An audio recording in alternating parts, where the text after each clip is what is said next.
It's always a good idea to review fundamentals before you begin a new season. If we want to make 2021 our year, let's look at a few more fundamentals that we cannot overlook.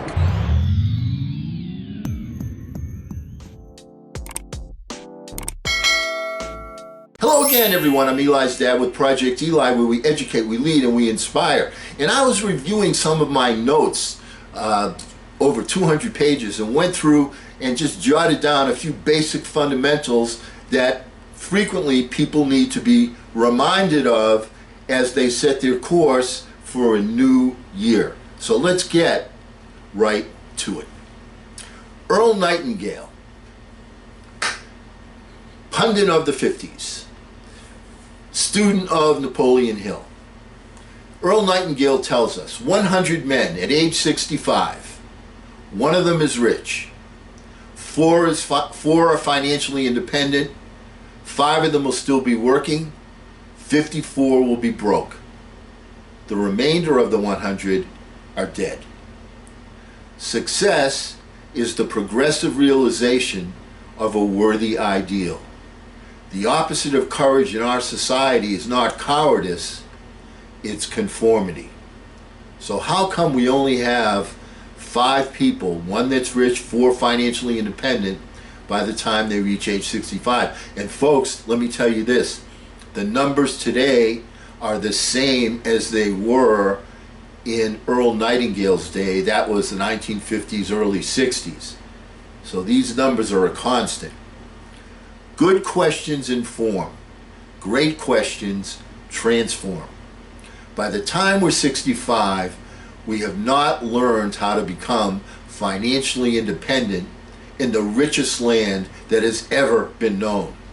Why? We conform. The trouble is that we're acting like the wrong percentage group, the 95% that don't succeed. Why? These people believe that their lives are shaped by circumstances, things that happen to them by exterior forces. The only person who succeeds is the person who is progressing toward a worthy ideal. And only 1 out of 20 does that. That's why today there really isn't any competition unless you make it for yourself. Instead of competing, all we have to do is to create. It is done unto you as you believe. Every law of nature delivers its power to us in the proportion to the way that you use it. Keep that in mind. The difference between rhetoric and reality is being committed and connected. How about a short course in human relations? The 6 most important words. I admit that I was wrong. The 5 most important words. You did a great job.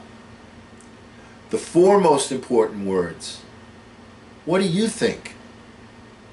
The 3 most important words. Could you please? The 2 most important words. Thank you. The most important word. We. The least important word, I. Ahas are not meant to be managed. They are created to manage. Ahas are the visions that move companies and individuals forward. Therefore, they're priceless to people at the helms of their companies. So says Joey Ryman. Remember, a great idea is not meant to be managed, it is meant to manage.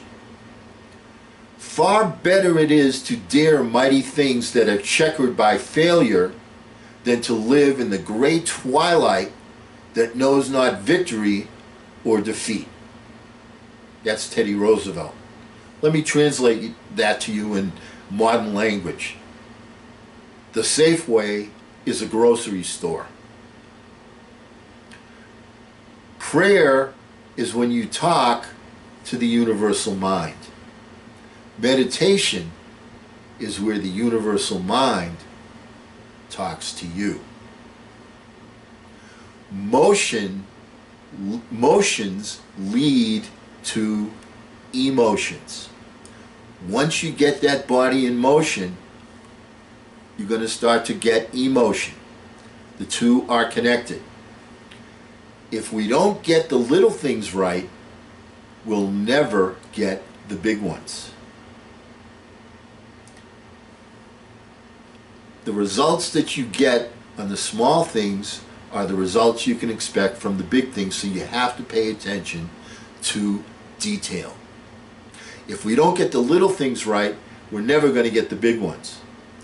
People that keep 1 foot in the past and 1 foot in the future always end up peeing on the present.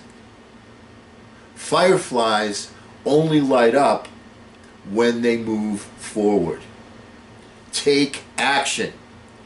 We all need to become verbs, not nouns. Companies and environments that have a certain way of doing things, that are stuck in a rut of routine thinking, will undo any possibility of having breakthrough ideas.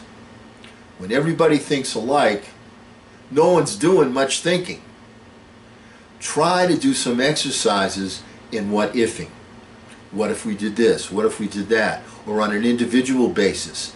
Instead of seeing a roadblock as being one that can't be overcome, start asking the question, how can I? Make some sense? Keep learning. It was estimated by the Harvard College School of Education that in the 1950s, high school graduates knew approximately 75% of what they would need to know to function in the workplace. But by the year 2000, that figure had dropped to 2% of what they need to know. So 98% of what they need to know was still to come. What does that tell you? School ain't over, folks. You must keep learning. And because we're never going to end a meeting on a philosophical note, we've already learned how important it is to get out there and charge! I'm Eli's dad.